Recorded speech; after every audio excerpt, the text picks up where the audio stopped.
Hello. So today we're gonna be cooking chessbots and chess.com.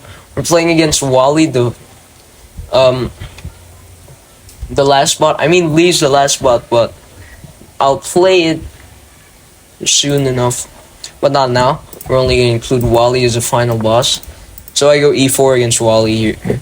And they go for the perk defense. Let's go for knight to c3. Now the idea of the knight to c3 is to transpose into a Grand Prix attack. I play that against a Sicilian, so here, just develop my knight. They're probably gonna play this. And then I just go bishop to c4, and actually, I might have a threat in the position if they're not careful. I'm just gonna castle. Knight to c6 maybe. They go e6, d3, and then this move they have to take, because if they go here, I'm pretty sure g4 isn't strong. Actually, you know what? I'll get out of the pin first before doing anything committal to my position. If they castle, then I'm playing g4. Huh, they open up the e file. Interesting.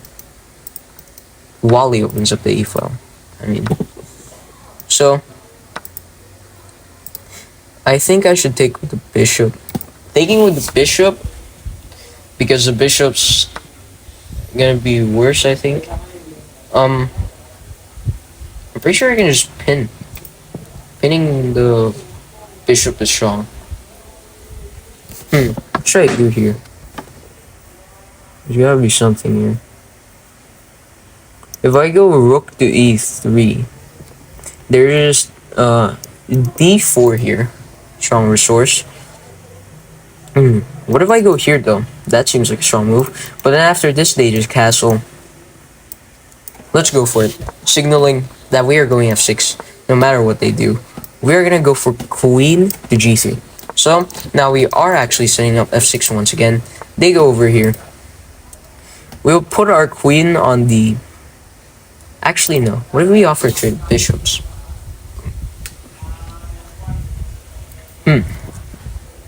So far we have a normal position. Here, if I go here, I'm pretty sure they can just block the pawn.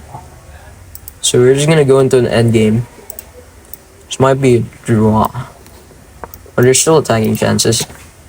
I will take with the rook here. There's less pieces to attack with, so...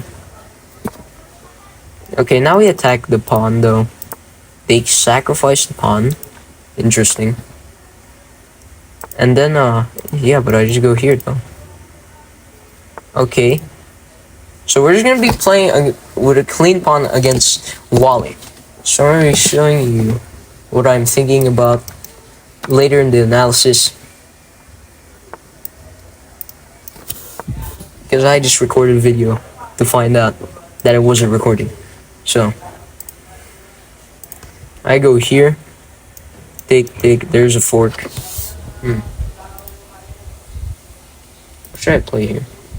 a3. Prevent the knight from jumping in. Yeah, but they just have takes and then get the other rook into the game. Ooh, that one's nice actually. Okay. Rook to f2. I need to go here to fight for this file. Now I'm threatening this pawn, harassing it, but I think this is just nice. We attack the pawn, force them to retreat, and now we do get the open file. We remove the blocker. And this knight can always go somewhere else. Okay, now we go g4 here, defending our pawn structure. They offer a trade of rooks. Now, do I accept is the question. Because if I accept, their knight could be getting in the game. But if I don't accept, after takes, I do have a 4-on-3 here on the king side, which I am pretty happy about. So, I think I'm just going to play king to e2 with an idea to put my king on f4. So, you can always take if you want. I mean, now taking looks good. What should I do here? What if I go here? And then I try to go here, force the trade. Okay. So now, I think I should just attack this pawn. Okay. Here, let's go b4, and then let's attack the rook. I'm gonna show you what my thought process behind these moves later in the analysis. So, here I'm just gonna attack the knight. Let's give it a check. Or did you go here, be passive, and allow takes? Let's just take. Take.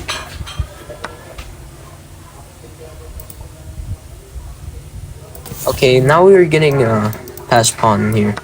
After this series of moves, we take with the knight, because we can only take with the knight, because if we took with the king, we would just be checkmated. So, let's go knight to f3 here, setting up our path for our pass pawn. And here I could try to make a breakthrough over on this side of the board, because these pawns do be taking a little too much space. Okay, now we go here. Now I'm going to retreat and then go here again. So we're just going to maneuver with our knight here. I'm going to try to find a way here. I think I should push this, create another pass pawn here. So now we have two passers. Two different passers is always good, but they also do get a passer. Something to be worried about. Okay, here. I think we should just push the pawn here.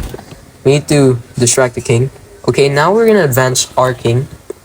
We're getting more active slowly. We're gonna slowly convert this into a win. Okay, they could be getting a little too active with their knights. Okay, but their knight's looking trapped though. Their knight might be looking trapped. Huh. Where do I go here? Isn't their knight just trapped? I mean, I can always push this pawn and distract your king. So, yeah, this just wins the knight. We go here. Oh, you can never take this because of this pawn. Okay, as long as we don't blunder all of our pawns, this is an easy win.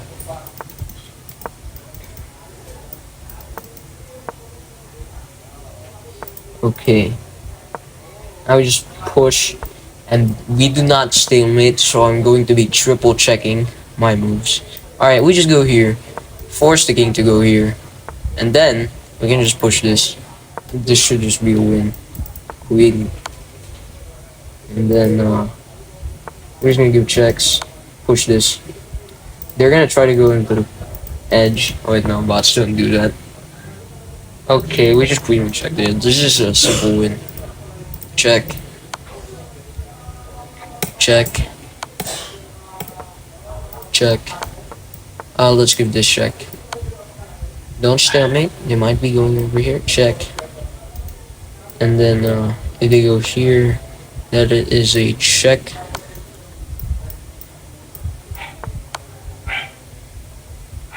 So that is a checkmate.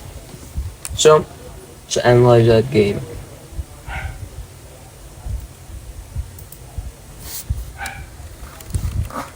So e4, d6 the perk defense. I go for knight to c3, and then f4. This is the grand free attack. The grand free attack comes out of c5, knight to c3, knight to c3, and then after something like d6, we have the same thing. And here we slowly transpose into the Sicilian. And here bishop b5 check is already advantage.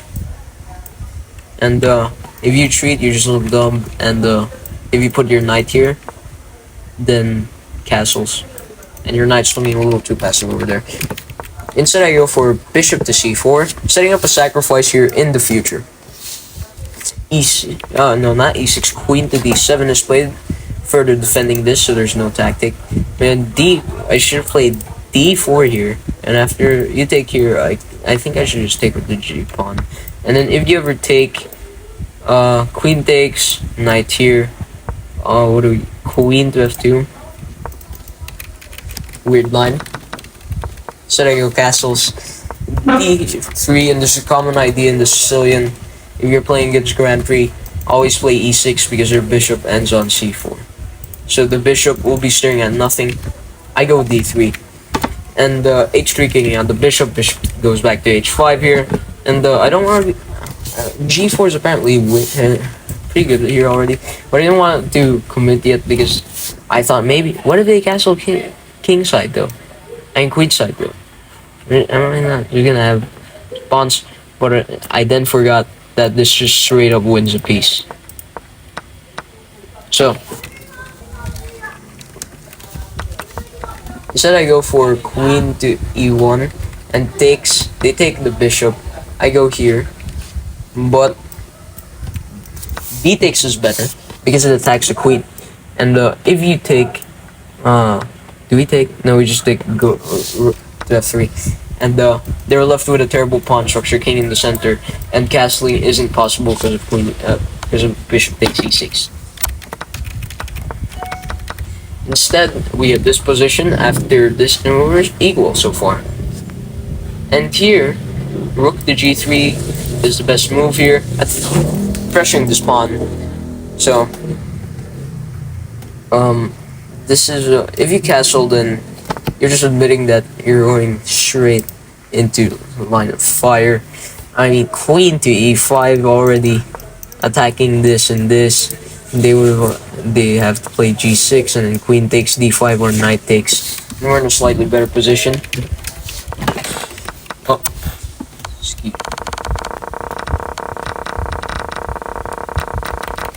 excuse. Instead after castles, I go for f5, trying to play f6 in the future. So if you just play something like knight to c6, which the engine recommends. I was going to plan to play this and g takes, but you know, what if they just castle queenside?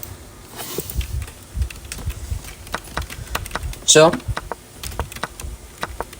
castles, and here I used to go for queen to g3, bishop to d6, and I go for bishop f4, bishop takes f4, rook takes f4, and d4 is played. And here, f6 is winning, apparently. And after g6, this is unstoppable. The lollies winning. Queen to h6 is a big threat. You would have had to play something like queen to c6, and after this you would have had to sack and then play this position. Instead, I go for knight to e4. They go for f6, blocking my pawn. I take the free pawn. They go for queen to b5. I block that. I block the queen from ever trying to take the b2 pawn, and also pressure this. They go for queen to queen to d5, and here knight takes d4 is winning. But instead, I played queen to f3, offering a trade of queens. They take, I take. Knight to c6, rook to e1, rook f e8, king to f2. Yeah, here they go for rook d8. Rook takes e8 is the best move, even though it does give up the open file. We're just up a pawn, and we can also pressure this with rook to f4, forcing them to go back here anyway.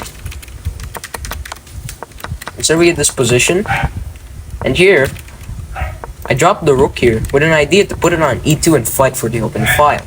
Rook to d8 is played. I go for rook to e4, forcing the knight to go back to defend the pawn. And here I just central is my king with king to d2.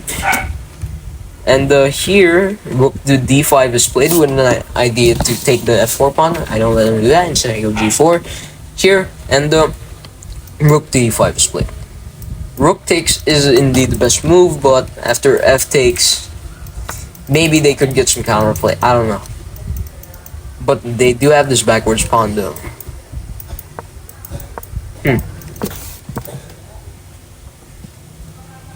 This is actually winning. Instead, I don't take the rook. I go for king to e2. If they ever take, first of all, we simplify pieces. I'm up a pawn, and then I can go king to d3, winning a second pawn, and I have a 4-on-3 on the king side. And after I win this pawn, I have a 3-on-2. And if you have majorities on both sides of the board, that means you're getting a passed pawn on both sides, so you can distract the enemy king and then queen on the other side. So, and then here, I went for rook d6, pressuring the pawn. They go for king to g7, and here b4 is what I played. If they ever go knight d5, I just take, and I win a pawn. They go rook d5, I try to simplify rook d6, they take, and here I'm attacking this pawn. Also in the future I can attack this pawn, and that pawn. They go for a5, I go b5, they go here, and then we trade a couple of pawns. And then I go here with an idea after knight takes c2 to then play knight to c6, win this pawn, and if you ever trade, this is exactly what happens. Instead I go for b3, it doesn't matter where I go to. But now, I get this pass pawn here. So, I go for knight to f3, and then here, because these pawns are taking space, I play h4, g takes h4, knight takes h4, and here I'm gonna planning to retreat the knight and then play g5. If you ever play